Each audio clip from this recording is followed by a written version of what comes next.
So what's up mga Chopuno kay Bali, meron tayo ngayong reaction video. Ito yung video na nag-viral na in-interview sa live ni Roman Gusgusin na si Joshua Dre Rivera Cuno. Pero lumabas talaga ang tunay niyang pangalan. Ang dami pala itong patong na reklamo itong hayop na bata nito. So yun, napanood ko kay Boss MG kagabi. Itong ginawa niya, gusto niya magtayo ng bagong panimula, negosyo. Kaso, yung ginawa niya kasi, mali. Diba? Yung galing pa rin sa katarataduhan. Sabihin na natin kasi galing doon, gusto mo bago, ganun. Tapos, sinira mo yung reputasyon ng isang tao Puro fake yung mga sinabi mo So hindi maganda sa akin yan. Tama lang yan. Idimanda mo to para matuto rin to. Magbabagong buhay. Tapos gusto kumita ng 50k ko kasi bibigyan ka ni Gusgusin. Alam mo, sira ulo yan. Walang kwentang tao, scammer yan. Binigyan ka lang 2,000, di ba? Sira ulo kasi. Well, panoorin natin yung video na sined mo kay MG. Panoorin natin Magandang gabi po sa inyo. Ako nga po pala si Joshua Friel Abisilia. Po yung pera ni Norman Mangusing ng 50,000 po para po basahin po lahat na sinulat nila about po kay Sir MG.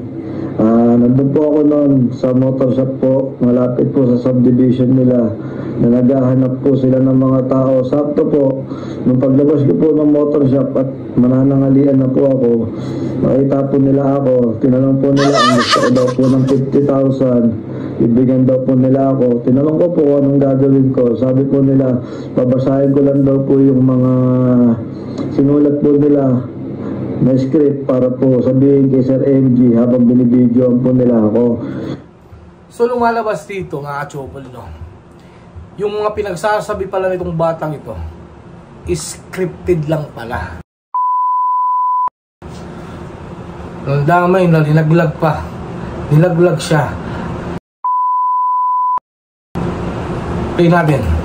So ngayon, sabi po nila, pagka daw po tapos namin, ibibigay daw po yung 50,000. Nung natapos na po kami, ang binigay lang po sa akin is 2,000. Kaya ako naman po yung 50,000 na yun. Kaya naman po ako napakamdan dahil po ako, nagpabalak po ako magtayo ng sarili ko pong negosyo na motor shop. May plano palang magtayo ng motor shop ang gago. Wala rin, galing din sa, alam mo ba kung nabigyan ka ng pera kung nabigyan ka ng pera nun ni Gusgusin, yun ang saya-saya mo, nakasira ka ng tao, nagkapera ka, di ba? Kasi nga po, gusto ko na po magbago, gusto ko na rin po maging maayos yung buhay namin. Kaya po, natakam po ako sa sinabi niya kung bibigyan po ako ng 50,000. Ayoko po sana talagang tanggapin. Kaso po talaga, natakam po ako sa pinagyan po nila ako ng face mask, pinilit po nila ako, nandun na kami sa kanila. Sabi po nila sa akin, andito na daw po ako sa kanila. Gawin ko na lang daw po para daw po makuha ko ng 50,000. Nung pagkatapos po namin, di po nila ako binigyan lang po nila ako ng 2,000. Tapos po, sinabihan po nila lahat po ng guard doon na wag daw po akong papapasukin. Dahil daw po, pag nakita daw po ako bumalik doon, wag daw po akong papasukin. Hindi daw po nila ako tao, ganyan. Hindi ko naman po alam na ipapahamak lang po nila ako. Kaya ako lang naman po nagawa yun dahil po sa nangangailangan po ng anak gawa nga po magtatayo ako ng sarili kong negosyo ng motor shop nga po. Kaya ako po pinatulan. Hindi ko naman po expected na ganun po ang gagawin ni Norman Mangusing. Kay Sir MG po pala, Sir MG, hihingi po ako ng pasensya sa inyo. Huli ka na.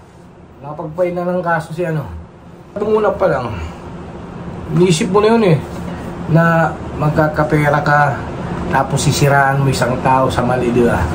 Dapat nung una pa lang naisip mo yun na gagawin ko ba to, masisira tong isang taong to, o magkakapera ako, magkakasarili akong motor shop, pero tong pera na to is dahil din sa ginawa ko, nagsinungaling ako dahil sa script, ganun bla bla bla.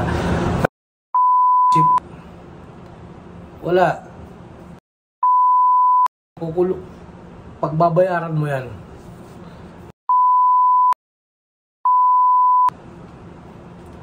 So yun nga mga katsupol, no, kay bali. Yun nga, sabi nga ni The Kings, ang lahat ng mga dumidikit na tao dyan kay Norman Gusgusi, nasisira yung buhay. Itong patunay, mga katsupol, ito yung patunay na ayan, pinangakuan ng 50,000 ang binigay, 2,000. Tapos na yung karir ng bata. So, yun na nga, nainis na naman ako dahil kay Norman.